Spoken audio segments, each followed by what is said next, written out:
All right, so part of the rite of passage for my kids, and if you choose to implement this, is when they go from childhood or being a child to becoming an adolescent or adolescence, right?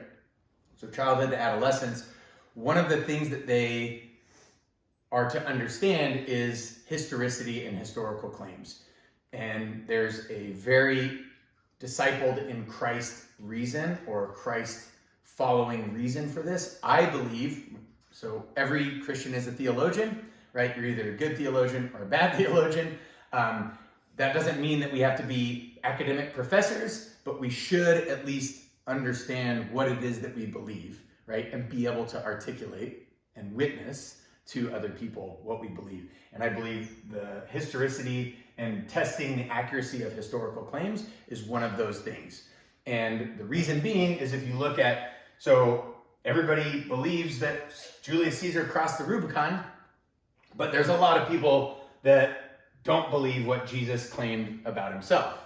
And there's a lot more people that don't believe that Jesus rose from the dead. However, if you look at the additions into how we can understand historical facts, right, which didn't even exist in the medieval times, right, and in antiquity, right, there was no historical method or anything like that. But now we have a historical method, right, that came about like at the end of medieval time and then got a little bit better and a little bit better. So you add in independent attestations, right, independent witnesses, and their attestations being written down and the preservation of that witness, of that observation, and then the accuracy of those writings, right, if it's independent enough, broad range in terms of different witnesses at different times or different places, right, as well as if it's preserved really well, then we can know something to be more or less historically accurate.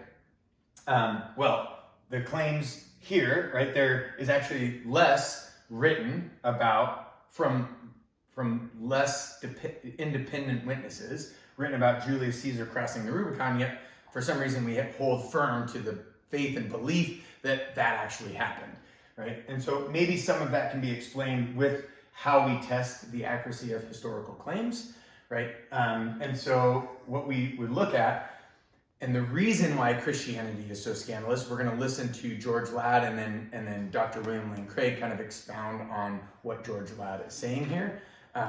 The uniqueness and the scandal of the Christian religion, writes George Ladd, rests in the mediation of revelation through historical events. So, and then Dr. Craig says, Christianity is not a code for living or a philosophy of religion. Rather, it is rooted in real events of history. To some, this is scandalous because it means that the truth of Christianity is bound up with the truth of certain historical facts, such that if those facts should be disproved, so would Christianity. And Paul writes about this as well in the scriptures.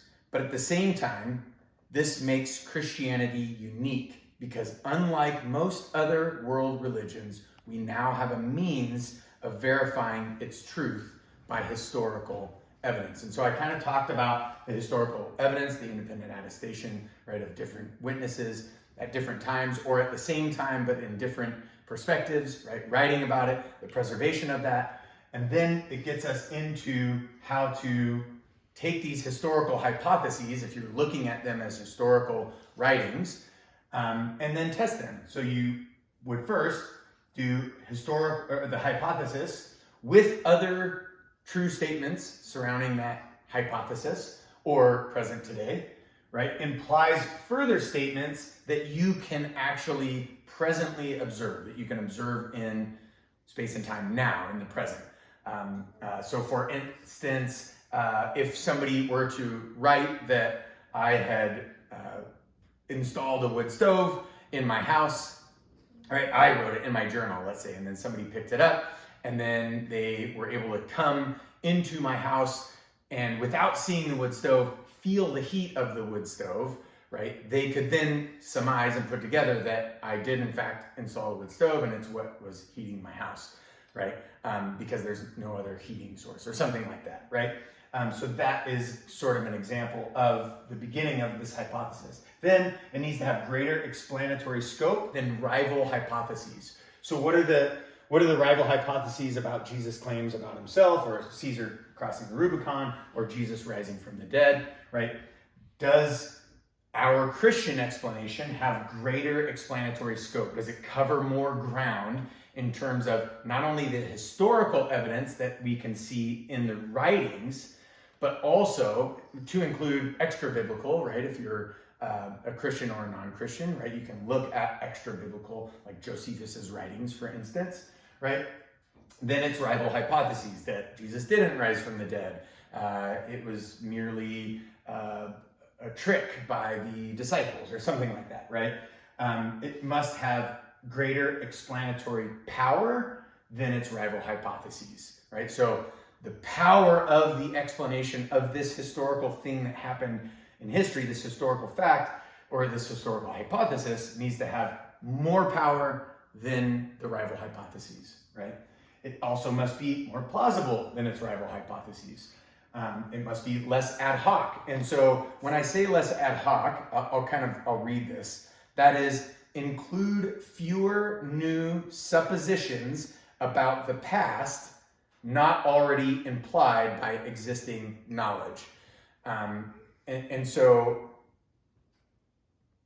it doesn't create like all these new possibilities by nature of what we observe right now, which makes it, as you make more of these kind of offshoots of things that, these suppositions that could happen or could have happened, right, then that becomes sort of ad hoc, right? Disconfirmed by fewer accepted beliefs than its rival hypotheses. And again, so that kind of sounds a little bit funky, but that is when conjoined with accepted truths that people already accept, right, that people already know to be true, right, it implies fewer false statements. And then 7, exceed its rivals in fulfilling conditions 2 through 6, right? It must exceed the rival hypotheses, right? If we're looking at 2 through 6. And so this is just enough historical understanding and understanding of historicity and understanding how to test the accuracy of historical claims or historical hypotheses. But this is just enough information to get you into trouble for sure.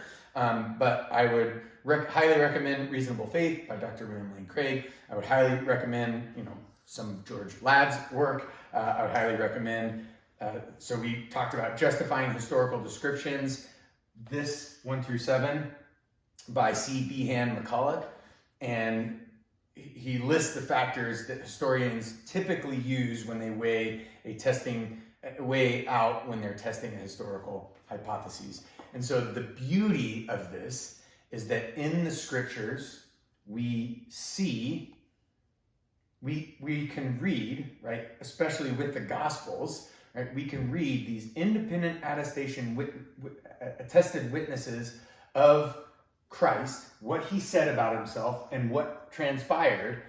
And it's beautifully laid out so that in the future, later on, after this happened and after this writing happened, and after they did a great job of preserving the accuracy of the data and making the data more accurate, right, or keeping the data more accurate, more pure to its original writings, right, we can see now and use this as historical information that can be true and give us assurance of our faith in Christ and a reason to believe in Christ.